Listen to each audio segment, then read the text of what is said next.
పశ్చిమ గోదావరి జిల్లా పాలకొల్లులో టీడీపీలో చేరారు పలువురు వైసీపీ సర్పంచులు, నాయకులు. రాష్ట్ర జల వనరుల శాఖ మంత్రి నిమ్మల రామానాయుడు పక్షంలో వైసీపీకి రాజీనామా చేసి టీడీపీ తీర్థం పుచ్చుకున్నారు. ఈ సందర్భంగా మంత్రి మాట్లాడుతూ గత ప్రభుత్వంలో పంచాయతీలను నిర్వీర్యం చేసి సర్పంచులను భిక్షాటన చేసుకునేలా చేశారని ఆరోపించారు. నేటి కూటమి ప్రభుత్వం పంచాయతీల ఆర్థిక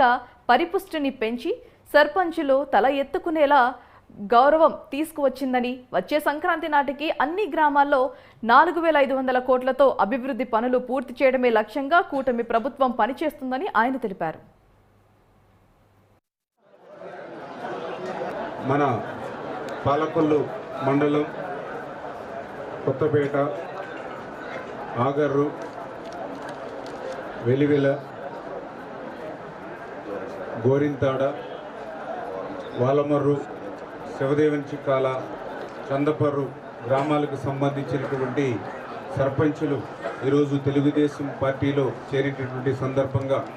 వారందరికీ కూడా ముందుగా హృదయపూర్వకమైనటువంటి అభినందనలు తెలియజేసుకుంటూ ఉన్నాం. ఈరోజు Telugu Desam party, Janasena, BJP NDA కూటమి అధికారంలోకి వచ్చిన తర్వాత ఈ రాష్ట్రానికి ఎన్నో కష్టాలున్నా, ఎన్నో ఇబ్బందులు ఉన్నటువంటి పరిస్థితుల్లో కూడా ఈ 5 నెలల్లోనే అనేకమైనటువంటి సంక్షేమ కార్యక్రమాలు,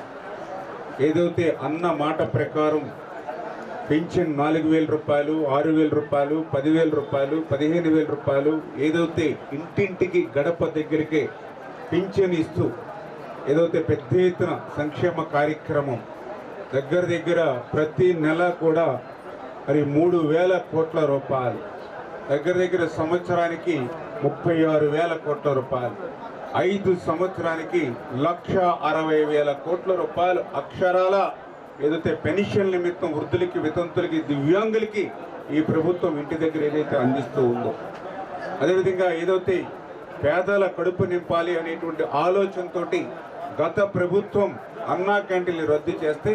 మళ్ళీ 200 అన్నా క్యాంటీన్ని వీళ్ళ ఆంధ్రప్రదేశ్ రాష్ట్ర వ్యాప్తంగా ఏదైతే మళ్ళీ ప్రారంభించి పేదవాడి కడుపు నింపేటువంటి కార్యక్రమం ఏదైతే ఈ ప్రభుత్వం తీసుకుందో, మన పాలకొల్లు మండలం కొత్తపేట, ఆగర్రు,